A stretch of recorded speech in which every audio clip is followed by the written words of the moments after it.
Boa noite.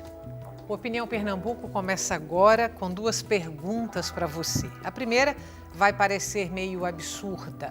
Você sabe quem foi Tiradentes? A segunda, você sabe quem foi Abreu e Lima? O pernambucano que dá nome ao município da região metropolitana do Recife. Você sabe quem foi ele?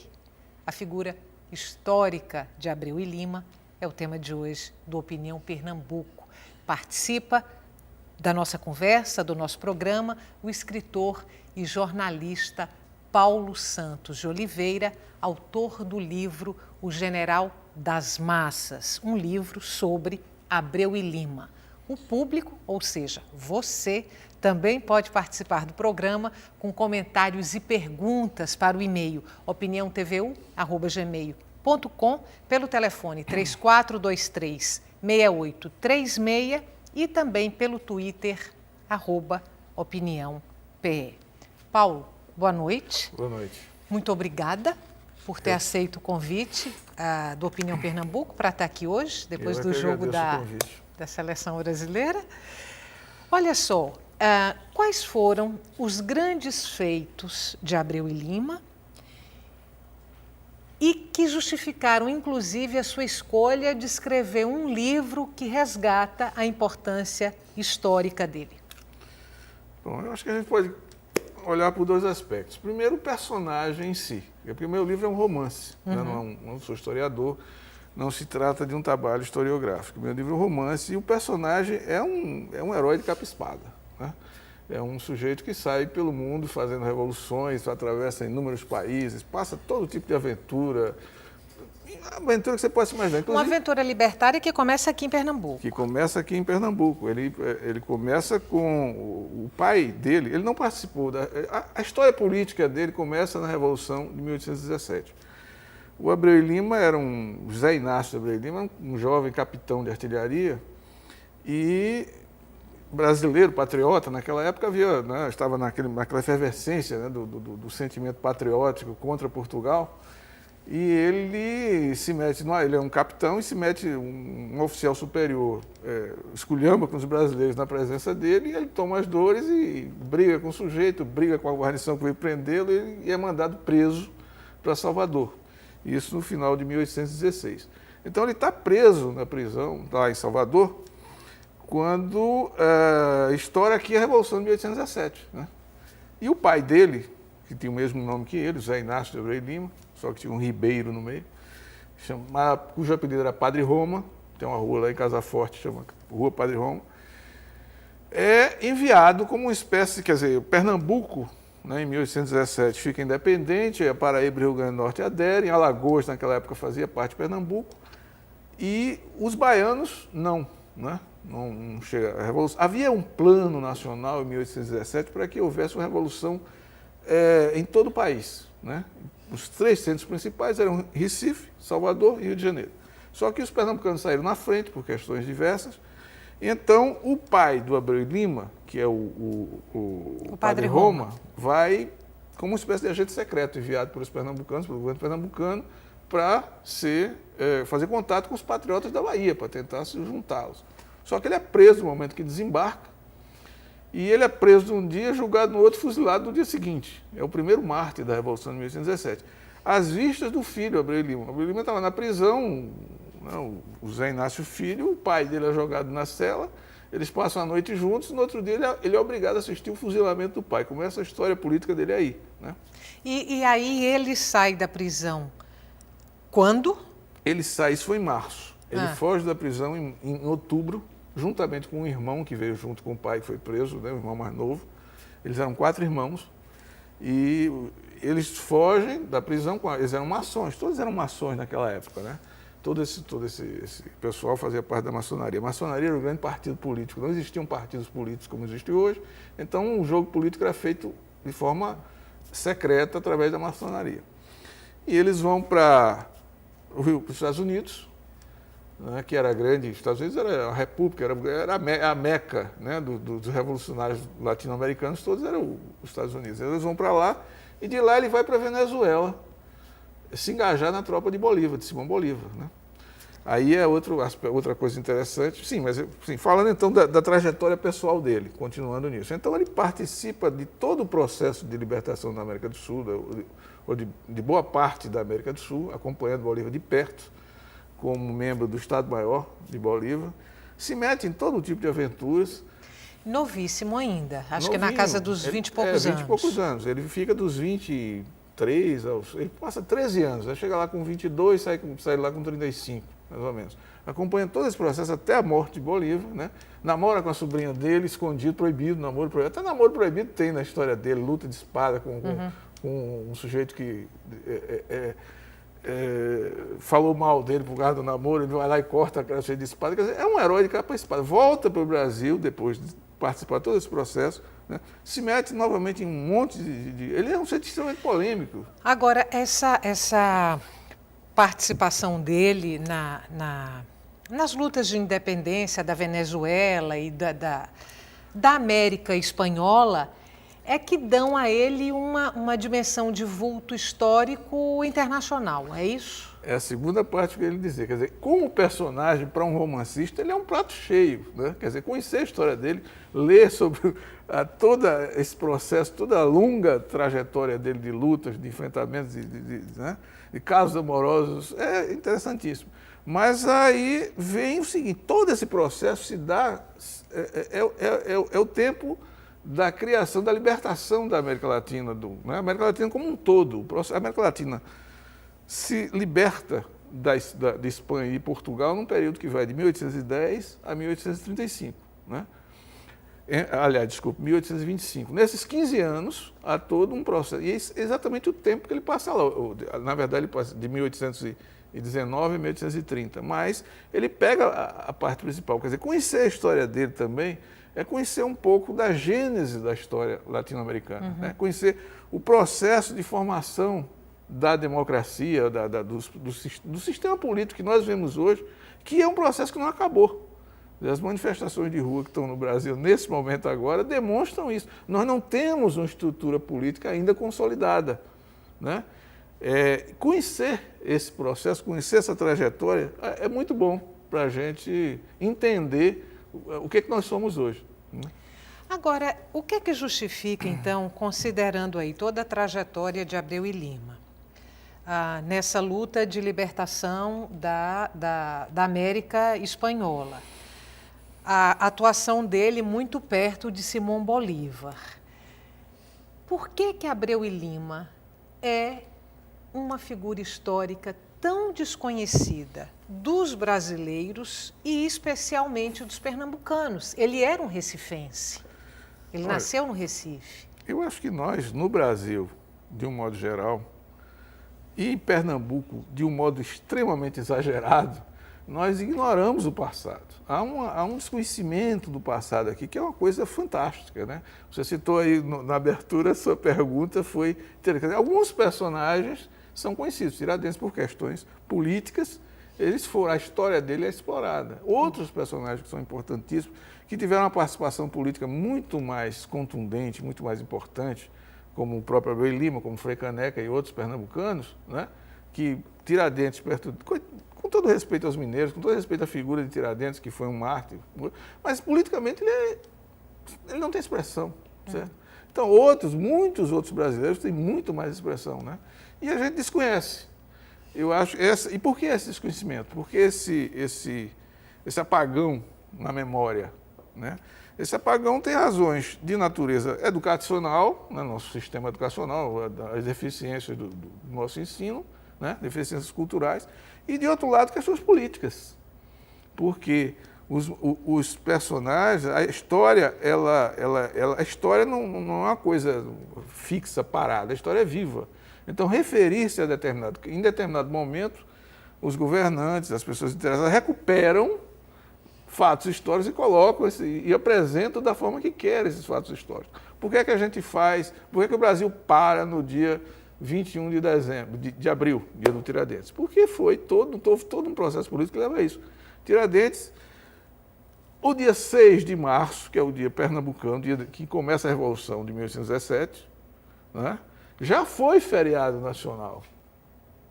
Entretanto, esse feriado foi retirado politicamente do mapa. Como foi que você descobriu Abreu e Lima? E quanto tempo você estudou, quanto tempo você pesquisou para poder escrever esse romance? Eu acho que eu levei uns 4 anos, mais ou menos. Deixa eu, enquanto você vai falando aí, deixa eu aproveitar e mostrar aqui o livro. Foram uns 4 anos de trabalho, mais ou menos, né? Pesquisando. E eu contei, pesquisando, escrevendo. Eu contei com a ajuda de vários amigos do exterior. Criei alguns amigos fora do país, em Cuba, no Peru, através desse livro. No processo de escrever, eu entrava em contato com pessoas e pedia opinião e acabei fazendo algumas ótimas amizades. Foi um trabalho extremamente prazeroso também, né? Quer dizer, eu aprendi muito. Mas como foi que você descobriu Abreu e Lima? Você disse, eu vou por aqui porque esse é o cara. Eu tenho um romance anterior, né? A Noiva da Revolução, que é sobre a Revolução de 1817. 1817. Então, nesse processo, naturalmente, eu conheci a história de Abreu e Lima, né? E fiquei interessado porque era uma... Parênteses aí. Pernambuco, esse processo que eu falei para você, da libertação da América Latina, que vai de 1810 a 1825, ele difere do processo brasileiro totalmente, né? Por quê? Porque o rei, né? Napoleão invadiu a Península Ibérica, conquistou Portugal e Espanha. O rei da Espanha ficou, o rei de Portugal veio para cá. Isso mudou os nossos rumos, separou o Brasil do restante da América Latina. O Brasil continuou império, etc., por conta da presença da família imperial aqui. A América Latina não passou por isso o resto. Então o resultado virou república. O Brasil teria virado uma república também, certo? Então houve esses 2 processos simultaneamente. Enquanto o Brasil fazia um caminho, a América Latina fazia outro, vamos dizer. O caminho na direção da independência. E aí a América Latina é colônias espanholas. Colônias Os espanholas, outros países, né? Colônias espanholas. Pois bem, o processo de intersecção dos 2 se passa em Pernambuco. A Revolução de 1817, ela se espelha na luta que houve aqui em Pernambuco e se espelha na luta. Tanto os líderes, o principal líder da Revolução de 1817, que era o Domingos Martins, era amigo pessoal de Bolívar, né? Tinha convivido com ele na Inglaterra, etc. Quer dizer, há uma influência muito grande das lutas americanas aqui. Então, em 1824, ficou a Federação do Equador. Abreu e Lima não estava na Confederação do Equador? Não, ele estava lá, nessa altura já estava lá. Ele não participou dessas 2 revoluções. Em 1824, a Confederação do Equador, aqui no adota-se a Constituição da Colômbia, a Constituição boliviana, certo? E a figura de Abreu e Lima, ou seja, a intersecção é um aspecto interessantíssimo. Quer dizer, nesse processo de independência, de formação da nação brasileira hoje, juntamente, né, com relação, paralelamente ao restante da América Latina, há uma intersecção. São 2 caminhos diferentes que se cruzam em 3 momentos. Na Revolução de 1817 e na figura, na pessoa individual de Abreu e Lima, né? Todos pernambucanos. Apesar de desconhecido aqui, um herói na Venezuela. Ele é considerado herói na Venezuela. Ele tem passagens, por exemplo, o último ponto, depois que a América Latina, depois que a maioria dos países já restava uma fortaleza, uma cidade que tinha um forte muito poderoso chamado Puerto Cabello, na Venezuela, que continuava em mãos dos espanhóis. Já haviam sido feitas inúmeras tentativas de tomar aquele... porque era uma fortaleza muito poderosa. Abreu e Lima foi encarregado de tomar essa fortaleza e tomou. Ele foi o cara que bateu o martelo, né? Ele foi o soldado, na época ele era capitão, coronel, não me lembro, que foi o responsável pela conquista do último reduto espanhol da Venezuela, né? Hoje, uma grande colônia. Então ele lá é conhecido, é muito mais conhecido do que aqui. Não é tanto porque lá houve um processo enorme de lutas, né? Diferentemente, como eu disse aqui, do processo. O processo brasileiro de independência foi um processo relativamente pacífico, mais de acomodações, etc. Houve mortes, mas não... A América Latina, o restante foram 15 anos de luta ferocíssima, dezenas de batalhas violentíssimas. Pra você ter uma ideia, 1/4 da população da Venezuela morreu durante esse período. Então, esse período que vai até 25? Entre de 10 a 25? 10 a 25, certo? 1/4 da população da Venezuela morreu. Em guerras pela independência. Teve outras coisas, teve terremoto também, aí a guerra trazia fome, trazia... Mas nesse processo de violência, morreu 1/4 da população. Pra você ter uma ideia da virulência da guerra. Então, nesse processo também se formaram dezenas de heróis por lá, né? Quer dizer, Abreu Lima lá é mais um, né, dentro desse processo. Mas ele foi um dos que se destacou, né, pela coragem e pela atuação dele. É o único brasileiro ali na lista dos libertadores das brasileiro Américas, que não é? está na lista dos libertadores das Américas, exatamente. Ele volta para o Brasil, e aí você tem que responder rapidamente, porque eu vou ter que chamar um intervalo. Ele volta para o Brasil quando e por quê? Em que condições? Ele volta após a morte de Bolívar, né? E aí tem uma trajetória extremamente polêmica aqui no Brasil, porque ele volta e começa a defender o Império, né? Então, ele que lutou porque tanto eram pela ideais República, republicanos, né, ao lado de Bolívar, e quando volta, defende o quando Império. ele volta, passa a defender o Império, quer dizer, passa a ser taxado ele é uma figura, ele vai para o Rio de Janeiro, ele volta em 1831, ele vai para o Rio de Janeiro e passa lá a defender o Império. Mas não, veja bem, defender o Império enquanto instituição política, o formato político. Isso aí tem uma explicação que não vai dar para dar agora desse... A gente deixa para o próximo bloco. Tem uma explicação, faz muito sentido a postura dele. Certo? Um intervalo curtinho, a gente volta daqui a pouco para continuar essa conversa sobre Abreu e Lima. E você pode participar do programa pelo e-mail opiniãotvu@gmail.com, pelo telefone 3423-6836 e também pelo Twitter, @opiniãope. A gente volta já.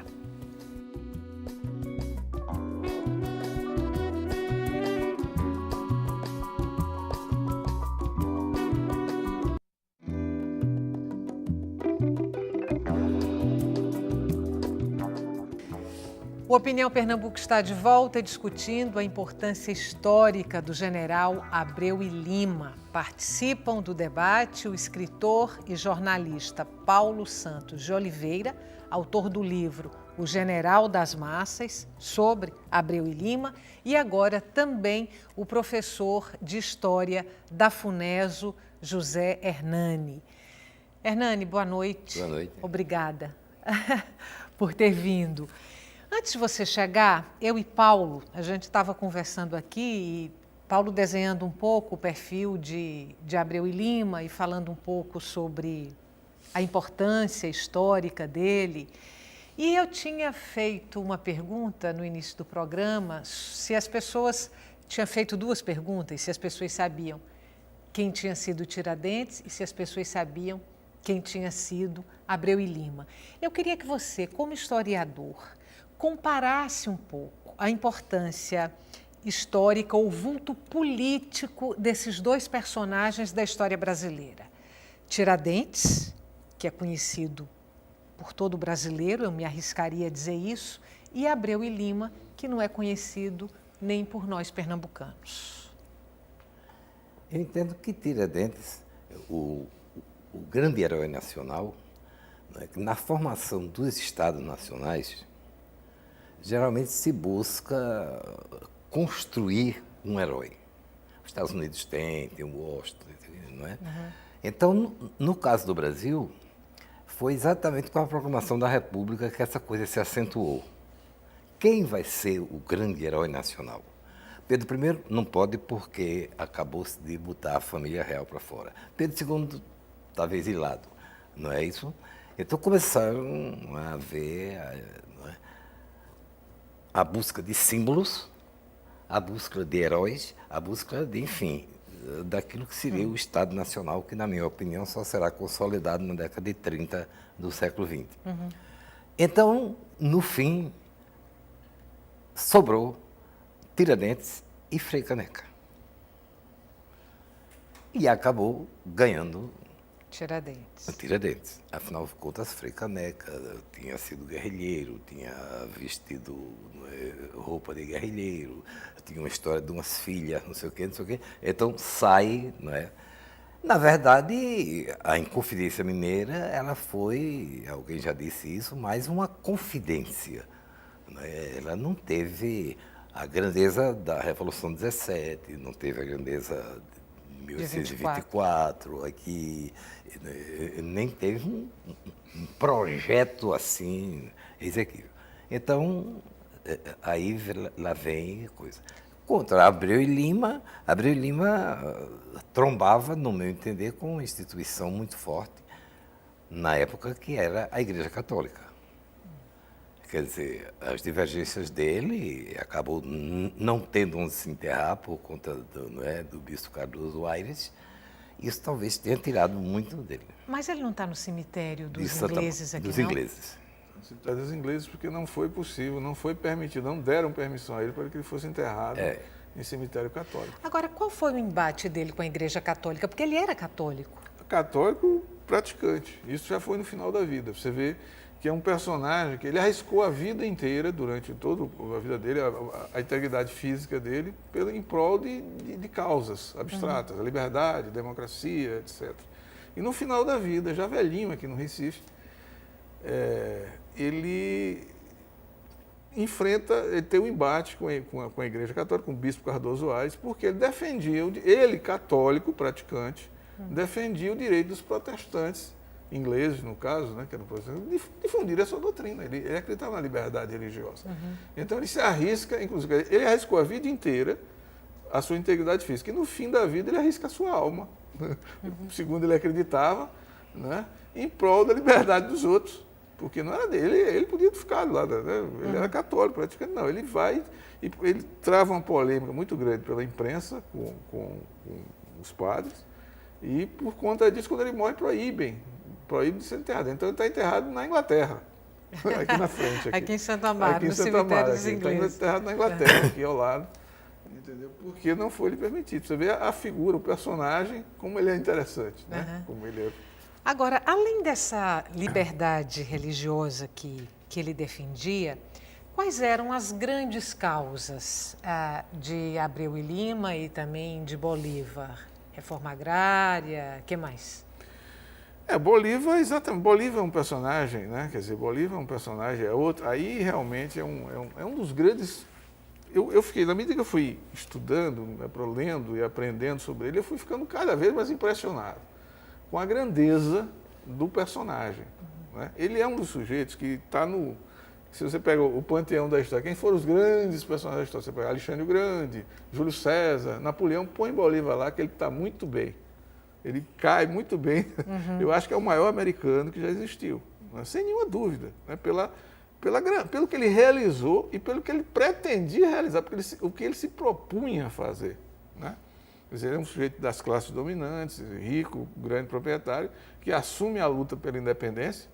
Né? E Abreu e Lima também era rico. Também, família muito bem, dono do engenho Casa Forte aqui. Se bem que perderam, né? Durante a Revolução, etc. De 17. De 17 foram, né? Mas ele nasceu bem, foi muito bem educado. E o Bolívar, uma das famílias mais ricas da Venezuela, no entanto, ele assume essa luta, né, pela independência, mas na luta pela independência havia uma certa, digamos, uma unidade, né? Havia havia um consenso, né, dos americanos para se ver livres, os espanhóis estavam ali sugando o seu pescoço. Então, vamos botar ele para fora. Até aí tudo bem. E agora que nós nos libertamos, o que é que vamos fazer? Aí começa a encrenca. Né? Em 1825, quando termina a luta, Bolívar era um deus. Ofereceram coroa de rei a ele 2 vezes. Ele faria o que? Um país foi criado, a Bolívia, chama-se Bolívia por conta dele. Imagina um país ser criado e botar o nome do sujeito. Né? A importância, o peso histórico que esse camarada tinha nesse momento. 5 anos depois, ele estava sendo chutado, feito cachorro. A Bolívia vem de um pedaço do Peru, é isso? A Bolívia era o Alto Peru, chamado Alto Peru. Né? É uma região do Peru, mas que sempre tinha uma diferença, sempre teve né? Mas aí tá, aí ele consegue a independência, é tido como um rei e as causas defendidas começam a contrariar os interesses das elites. Ele era a favor do fim da escravidão. Olha aí, começa a encrenca, né? Porque eu não vi isso um sucesso escravocrata. Ele no Peru acaba com a servidão indígena. Os índios eram obrigados a chamar as mitas e outros processos, né? Que eles tinham... Eram quase como um sistema feudal, né? E ele acaba com isso, né? Aí já vai começando a desagradar, né? E ele desagradava aos interesses das classes dominantes, né? Ele entendia que os grandes proprietários. Por outro lado, ele tinha uma percepção política enorme. Ele entendia que se você vinha num processo colonial, havia a figura mítica do rei, o povo tinha o povo viveu 300 anos debaixo de um sistema extremamente autocrático e violento. Então, você não pode de uma hora para outra soltar, né? Tinha que ter digamos assim, um processo paulatino. Então ele defendia, por outro lado, um presidente vitalício, né? A presidência vitalícia, um senado vitalício, de forma a não fazer uma transição, fazer as mudanças sociais respaldadas por um sistema de governo forte, porque fazer mudança sem um governo forte você não faz. Getúlio Vargas, para instituir só conseguiu fazer no Brasil o salário mínimo, etc., o direito trabalhista, porque estava consolidado. Estava no poder ditatorial. Como presidente eleito, ele não teria feito isso, ele não teria força para fazer isso. Então, Bolívar percebeu isso, né? Precisava fazer as reformas sociais e, ao mesmo tempo, essas reformas precisavam de um governo forte. Se você entregasse, se você pegasse, tira o rei, tira a Espanha, entrega o poder, a quem vai assumir o poder? A classe dominante. O que a classe dominante vai fazer? Vai piorar, vai manter o mesmo. O povo vai continuar na mesma situação. Quero sair da Venezuela agora e vir aqui para o Brasil, vir para Pernambuco. Dois movimentos libertários que defendiam causas sociais bastante consistentes. A Revolução de 1817 e 1824. A independência do Brasil é proclamada em 22? 22. Então, a gente tem uma revolução, um movimento libertário em 17, que ainda era o Brasil colônia de Portugal. E tem um outro movimento, que é o de 24, a Confederação do Equador, não sei se tão forte quanto 1817, mas que já era num Brasil independente de Portugal. Esses dois contextos mudam, de alguma forma, os perfis desses dois movimentos libertários? O Brasil, colônia de Portugal, e o Brasil independente em 24? No meu entender, o 24 já tem um forte componente federalista. Ou seja, ao invés de um poder centralizado, unitário, como Dom Pedro acabou consolidando, ele estava muito esperado no federalismo norte-americano. Não é? Quer dizer, 24. O 24. Já o Brasil independente, não é? Enquanto o outro foi estritamente anticolonial.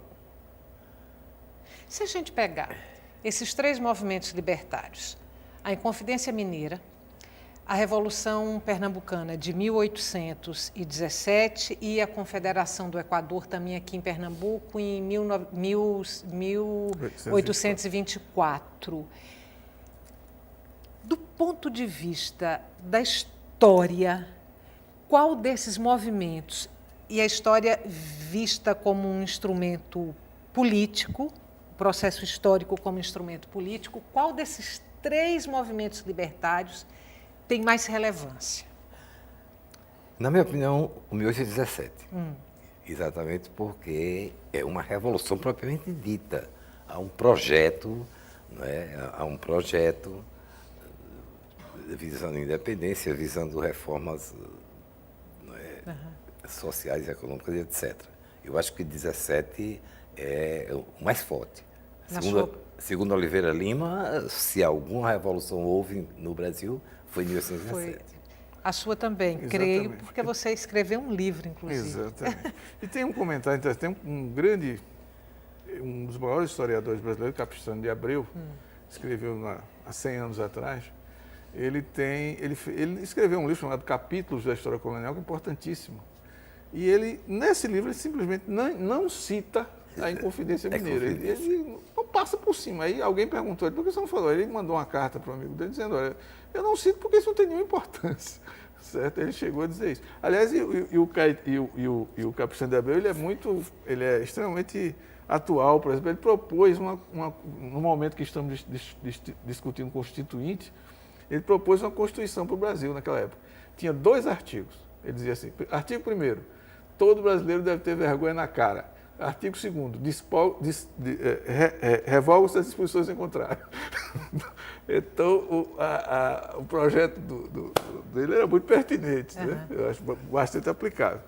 Mas é isso, e você se esquece, e o Abreu Lima, como personagem, ele participa de outra revolução importantíssima, que foi a de 48 aqui no Pernambuco, a Revolução Praieira, que é a primeira vez no Brasil que se fala para socialismo, que as questões sociais... Ele é preso nessa época? Foi preso, passou 2 anos em Fernando. E escreve um livro chamado O Socialismo. Evidentemente da visão da época, né? Ele era historiador também? Não, ele era um pensador político. Veja bem, paralelamente à carreira militar que ele fez, né, lutando, etc., acompanhando, participando, ele era um pensador político. Ele, assim que chegou, por exemplo, lá na Venezuela, rapazinho ainda, foi a primeira tarefa, antes de brigar, ele foi escrever no jornal. Ele era jornalista. Jornalista na época, assim, não era jornalista não no sentido sem diploma. De noticiar. Naquela época podia, né? Era no sentido de influenciar politicamente. Os jornais eram panfletos políticos. Fazer um jornal significava, vou colocar minhas ideias ali, né? E ele é chamado a colaborar do Correio do Orinoco, que era o órgão oficial bolivariano. Ele vai falar das questões brasileiras, né? Antes de ir para ter o batismo de fogo, ele teve o batismo de tinta. Ele escreveu durante vários no jornal. Depois, ao longo da vida, ele fundou mais 3 jornais. Um em Cartagena, em defesa de Bolívar, já no final da vida de Bolívar. Um outro no Rio de Janeiro, em defesa do Império, chamava Barca de São Pedro. Aliás, a Barca de São Pedro foi aqui a Torre de Babel, a Barca de São Pedro e outro aqui no Recife. E aqui no Recife ele também criou mais um jornalzinho na época da Revolução Praieira, né? E também escreveu, foi o primeiro, provavelmente, eu não sei de outro, latino-americano que escreveu sobre socialismo. Escreveu um tratado chamado O Socialismo, na qual ele coloca... Ele era socialista, ele se auto-intitulava socialista, acreditava dizia que há diferenças de classes, combatia, dizia que o povo só será feliz quando todos forem iguais, né? Agora, para chegar lá, a questão é outra, né? Quer dizer, ele não propunha a luta de classes, o confronto de classes. Ele dizia que vão chegar lá por a vontade divina. Hernani, além desse livro aqui de Paulo, que é um romance, que ele sai contando a história, a epopeia aí de Abreu e Lima, numa linguagem romanceada, como é que os livros de história, como e quanto há nesses livros sobre Abreu e Lima? Os manuais... Principalmente os livros que estão aí nas escolas. Os manuais que eu conheço geralmente não tocam. Sobre Abreu e Lima, há um livro do professor Vamira Chacon, há um livro de um maçom, eu tenho, mas não me ocorre o nome do cara, quer dizer, 2 biografias, e só, que eu conheça só. Uhum. Por que você escolhe? Porque também A Noiva da Revolução, que é sobre a Revolução de 17, você escolheu o caminho do romance. Por que você escolhe esse caminho na hora que você vai tratar de episódios da história pernambucana? Depois eu quero entrar nisso. Tá certo. Em primeiro lugar, porque é muito mais divertido. Eu me divirto muito fazendo. Eu tenho um prazer enorme em fazer. Eu acho que a gente contar, quer dizer, e o romance, o artista não que eu me exima da realidade, que eu faça tem outros, o Márcio de Souza, por exemplo, faz história, escreve, né? Márcio de Souza, da Amazônia. Mas ele faz alegorias, né? Ele trata, o tema histórico está lá, etc. Você vai aprender coisas, mas ele cria alegorias. É o método dele, né? O processo dele. Eu estou mais próximo dos historiadores. Eu tento cumprir, ser absolutamente rigoroso, até certo ponto, até onde é possível, né? Mas eu acho que a forma de escrever o romance, quer dizer, é mais atraente, mais agradável para o leitor e mais divertido para mim. Tudo que está aqui são fatos históricos ou há licença poética? Eu tomei algumas liberdades e no final do livro eu faço um esclarecimento e digo onde foi que eu menti. Porque eu coloquei, por uma questão narrativa, Eu coloquei, peguei, tirei.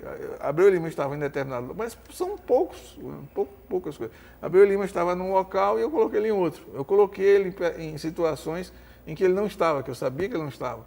Aí eu coloco para ele narrar aquela, né? Porque o livro é em primeira pessoa, ele é o narrador, certo? Mas também são episódios que não descaracterizam de nenhuma forma, são apenas forma de narrar, né? E eu explico lá atrás onde foi que eu estou mentindo. Outro intervalo, quando a gente voltar, aí você fala sobre essa escolha de Paulo de preferir o romance ao livro com linguagem histórica propriamente. Um intervalo curto, a gente volta daqui a pouco para continuar essa conversa sobre Abreu e Lima, e você pode participar do nosso programa pelo e-mail opiniãotvu@gmail.com, pelo telefone 34236836 e também pelo Twitter @opiniãope. A gente volta já.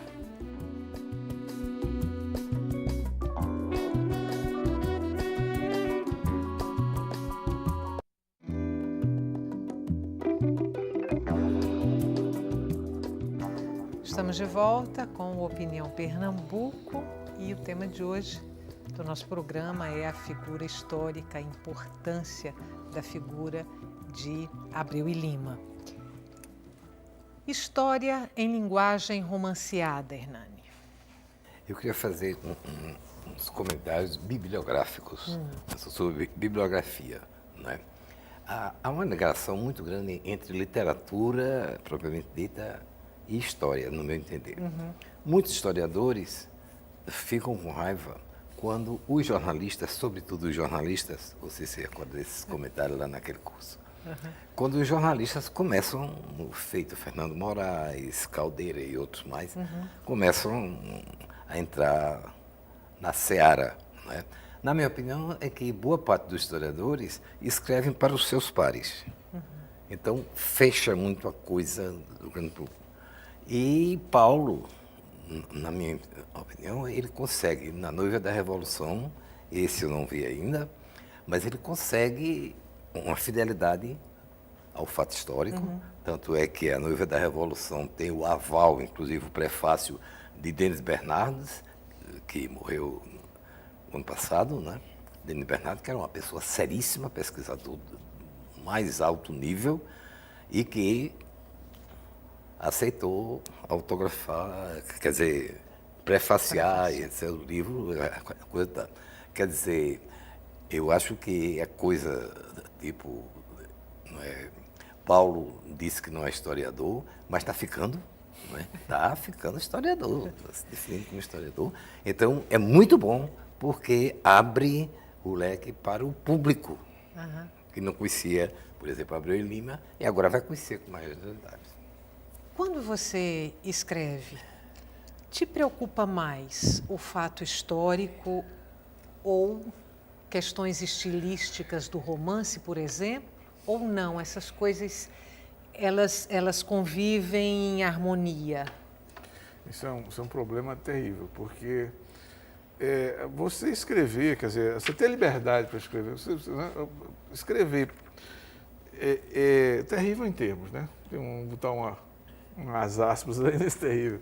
É difícil, certo? Você ser fiel aos fatos, passar as informações e ao mesmo tempo desenvolver uma linguagem. A linguagem literária é uma forma artística de você fazer, né? Então aí você nós estamos limitados. Se eu quero, entendeu? Eu vivo brigando com vivo tentando, quando eu escrevo, harmonizar essas duas questões: a fidelidade ao fato e a liberdade narrativa, etc., na interpretação. Uma coisa também, por exemplo, que o historiador tem as liberdades que o romancista tem, que o historiador não tem. É de atribuir ao personagem sentimentos, né? Eu me dou o luxo de fazer, eu estou sujeito a pensar uma coisa, etc., né? Por outra, Isso é mais, torna para o leitor, às vezes não, você não sabe também, né? Eu estou atribuindo aquilo ali, no momento em que eu digo que o sujeito estava com tal intenção de fazer tal coisa naquele momento, isso é o que eu entendo que ele estava, né? O historiador não ter essa liberdade, ele tem que, né, ser fiel, se resumir ao que ele tem, né? Um ponto que a gente deixou aberto lá atrás na entrevista é Abreu e Lima, ao lado de Bolívar, defendendo ideais libertários republicanos. Volta para o Brasil e passa a defender a monarquia. Por quê? Porque ele acompanhou todo o processo de libertação e posterior formação política dos países latino-americanos, que deu uma grande bagunça, né? Porque aquilo que eu falei antes, Bolívar tinha um projeto. Esse projeto ele entendia, vamos nos separar da Espanha, vamos criar uma repúblicas, mas não podemos de uma hora para outra fazer eleição. Por quê? Porque os grupos vão entrar em choque. Os interesses vão se digladiar e não vai chegar a um acordo, né? Então, ele sentia a necessidade de um poder. Por isso que ele propôs um Senado hereditário e um presidente vitalício, até que o povo estivesse educado o suficiente para fazer outras coisas. Então, não aceitaram, né? O pau cantou, ele levou paulada da esquerda, que achava que ele era um ditador, que ele queria ser ditador, e levou paulada da direita porque ele queria fazer reforma agrária, queria fazer libertar. Então, ele levou pau de um lado e do outro, e foi obrigado a sair do país, exilado, doente, morreu no caminho para o exílio. Abreu e Lima volta para o Brasil e vê exatamente esse quadro. Se tirar o imperador, o que é que acontece? Quem vai chegar ao poder, né? Quem são as elites? Os senhores feudais. O Brasil era um país rural. Baseava cana e café. Os dois produtos. Então, quem é que vai mandar no país? Os donos do engenho e os fazendeiros de café, né? O rei, o imperador, pelo menos contrabalançava um pouquinho essa questão, né? Havia um poder que não entregava todo o poder às elites dominantes, que ele chamava de feudais. Na opinião dele, o risco das massas continuarem desassistidas era maior na República do que no Império? Naquele momento em que ele voltou para cá, em 1830, precisamos ver que ele voltou para cá em 1830. O Brasil fazia 8 anos que tinha se libertado, né? Uhum. Então, naquele momento, ele se tira o imperador, certo? Em primeiro lugar, acontecia no Brasil. E de fato, tiraram, né? Tiraram, mas depois, né? Levou um processo. Quer dizer, o Império com todos... O Pedro I saiu, né? Tiraram, mas manteve-se o regime imperial, que manteve a unidade nacional, a duras penas. O que aconteceu na América Latina? Como rachou em vários países, né? Entendeu? Então, Abreu e Lima entendia isso. Se tirar o imperador daqui, o Brasil você vai ao Nordeste para um lado, vai ao Norte para o outro, ao Sul para o outro, o pau canta, entendeu? Então, mantém esse cara lá, certo? Que ele é o fator, ele era o centro aglutinador do país. Vamos correr? Para dar tempo? Corramos. Gerson Pereira da Estância, por que o termo general das massas foi dado a Abreu e Lima? Foi um apelido satírico. Ele estava no Rio de Janeiro, ele defendia o imperador e, ao mesmo tempo, defendia os interesses populares. Quando ele vai para o Rio de Janeiro, que ele volta, né? E ele lá escrevia, participava da vida política, defendia os interesses do povo, né?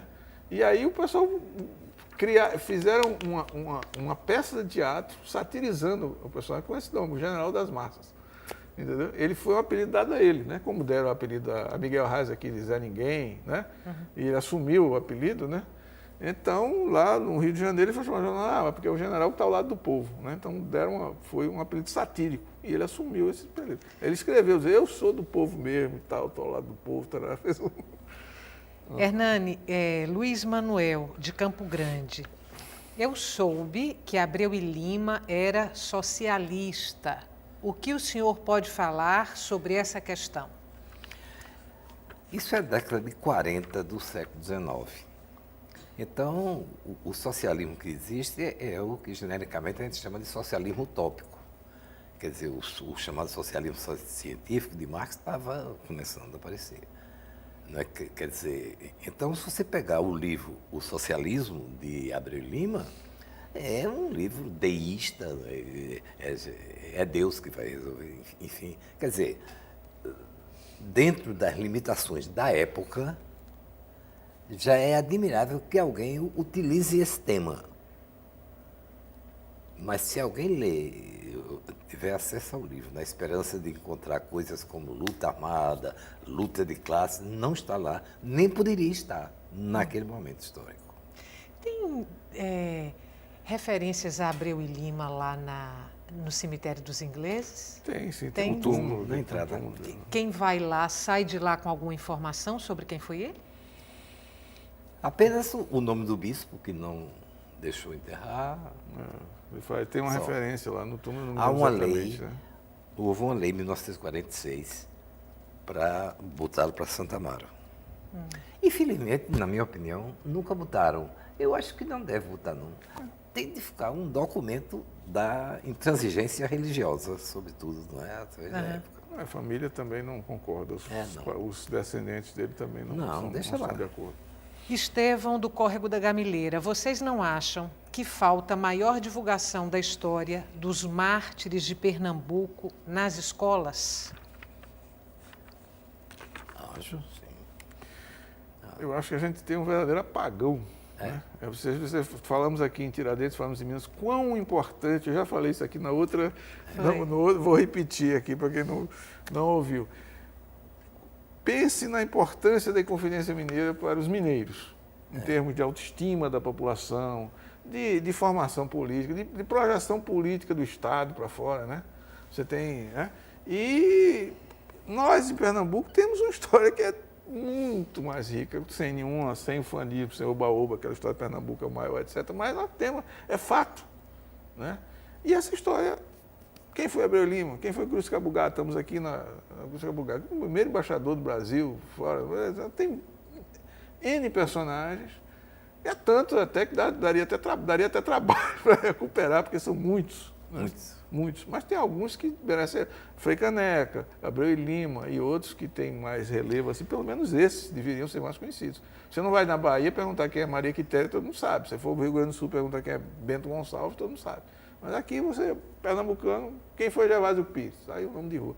A gente falamos da Revolução de 1824, 17, 48, ainda tem outra em 1821 aqui. Pernambuco foi um ano antes Convenção do Beberibe. Do Brasil ficar independente. Pernambuco já era independente, foi independente, Gervásio Pires era o presidente. Né? E essa deu certo, de todos os movimentos foi o único que teve sucesso. Né? Então, quer dizer, é uma história fantástica. Né? E o que se fala aqui é Maurício Nassau. Né? Maurício Nassau para lá, Maurício Nassau para cá, etc. Que tudo bem, foi um evento de grande importância na história, etc. Foi, né? Mas que, do ponto de vista, não tem repercussão sobre o momento presente. É um fato do passado que ficou lá. Né? Ao passo que tudo isso que a gente está discutindo aqui, ele tem rebatimento sobre a realidade de hoje. Né? São eventos formadores da nação e num processo que está inconcluso. Falar em processo inconcluso, a pergunta de Sidney Sabino, do Cabo de Santo Agostinho. Em face dos quadros políticos e revolucionários que caracterizam a história de Pernambuco, como os senhores analisam o fato da nossa juventude estar indo para as ruas fazer festa em vez de protestos verdadeiramente politizados? Quem começa? Eu não concordo com essa avaliação. Eu acho que as pessoas estão politizadíssimas. Os processos estão. Agora, o que aconteceu é que nós tivemos faz 20 anos que não se faz protesto aqui. Né? Então, há um divórcio, hoje, muito claro, entre as lideranças políticas e a massa, o povo, que foi cavando. Né? Não tem aquela música, abismo que cavaste com teus pés. Né? Então, a nossa elite política cavou um abismo com os pés entre ela e o povo. O povo está indo para a rua. E se fizer festa, melhor. Eu acho que tem que fazer festa mesmo. Brincar, cantar e falar as palavras de ordem, se divertir. E ser engraçado, ser criativo nos cartazes. Tem cada um ótimo. Né? Hernani. Eu concordo com o Paulo. Eu acho que debaixo do possível vândalo, fala-se muito em vândalos, debaixo do alegre, do carnavalesco, mas há muita seriedade nas coisas, né? E isso é, na minha opinião, uma das características, uma identidade do brasileiro. Né? Essa alegria nas coisas, eu acho que é também. Como entender o que se conceituou, se convencionou, entender fazendo as aproximações ou os distanciamentos entre o bolivarismo e o chavismo? Olha, a gente falou aqui em Tiradentes, o mestrinho falou aqui do uso da imagem de Tiradentes. Quando o Brasil virou república, procurou-se um personagem símbolo. Então, ficou, no final das contas, entre Frei Caneca e Tiradentes, calhou ser Tiradentes, até porque ele não, né, ele é uma figura que, né, não tinha muita aresta. Então, coloca lá. Então, nós temos um personagem. Nós não podemos reclamar de falar mal do Chaves. Se você falar que Chaves está usando Bolívar, então tira Tiradentes, acaba com o feriado de Tiradentes. Nós temos um personagem. Certo? Então, Bolívar representa para os venezuelanos, foi o maior homem, como eu disse no início aqui, não só da Venezuela, da América e da história da humanidade. Ele foi um grande personagem da história da humanidade, certo? É venezuelano. Então, o camarada chega no poder, o que ele faz? Ele usa, se apropria da imagem. Agora, ele tem direito a fazer isso? Não. Antes de Chaves, por exemplo, todos os outros presidentes venezuelanos, quando vinham aqui para o Brasil, visitavam o túmulo de Abreu Lima, passavam por Recife, muito antes. Né? Então, antes de Chaves. Antes de Chaves. Então, o Chaves procura se identificar politicamente com a imagem do libertador, uma figura reverenciada no país, extremamente reverenciada. Tem direito a fazer isso? Está certo ou está errado? Mas todo mundo faz, de uma forma ou de outra. Certo? Então, ele usou, talvez ele tenha usado de maneira exagerada, mas era a política, a forma política dele era uma forma. Ele era um líder que tem carismático, líder do povo, essas coisas que tem uma, né? Então, esse vestido. Nós temos prefeitos aqui que, no Recife, quando assumir, dizem, eu vou ser o novo Maurício Nassau, né? Então, há vários países que têm essas figuras. Por exemplo, o Farabundo Martí. Não é, na Guatemala, por ali. O Sandino, não é? Tem outros aqui. Nicarágua. O San Martín, dos Estados Unidos, quer dizer, a Argentina. Onde encontrar seu livro ou os seus livros? Esse é o terceiro. Começa com A Noiva da Revolução, sobre 1817. Depois vem... Eu escrevi também, eu fiz um remake da obra de Zé de Alencar. Zé de Alencar. Que é sobre a Guerra dos Mascates. Infelizmente, a maioria esse você ainda vai encontrar em alguma outra livraria. Acho que na Livraria da Jaqueira, etc. Mas está tudo esgotado. Mas quem procurar encontra na Livraria Jaqueira. Da Jaqueira, se eu não me engano, você ainda encontra. Mas nós estamos providenciando novas tiragens. Mas esgotou rapidamente, mal. Tiragens pequenas. Virão outras. Esperamos que sim. Boa noite. Muito obrigada, mais uma vez, pela participação de vocês no Opinião Pernambuco. Para você que está em casa, muito obrigada pela companhia até agora. Muito obrigada pelas perguntas. E o Opinião Pernambuco volta amanhã.